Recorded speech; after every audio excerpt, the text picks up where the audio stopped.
Какое величие! Посмотрите! В НАТО его называют Black Jack, летчики именуют Ту-160 белым лебедем. Над акваторией Казанки проносится самое крупное и мощное судно в истории военной авиации. За ним несется сверхзвуковой Ту-95.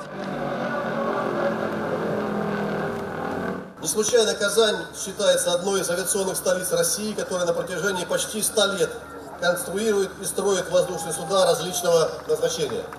Именно здесь была дана путевка в небо многим самолетам семейства Туполев. В это утро в небе строго линейкой шли из судна малой авиации. За ними военный вертолет. На земле в это время все желающие могли начать свой путь в небо, ознакомившись с предложениями профильных вузов и предприятий.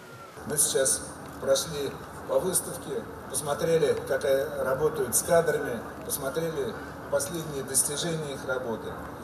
Я хочу только упомянуть, что всего в авиационной отрасли республики работает более 30 тысяч человек. Сегодня впервые мы проводим это внутри города. Значит, люди очень довольны. Кроме самолетов, в небе гордость воздушно-космических сил можно было лицезреть и на выставке авиамоделей. Самолет понравились? Да, особенно военные. Военные? Почему военные? Потому что они большие. Да, очень большие были. Выбрали небо и пришли на праздник сегодня больше 10 тысяч человек. И это тот случай, когда дождь только добавил романтики воздушному торжеству. Салават Мухаммадуллин, Алмаз Зейдинов, ТНВ, Казань.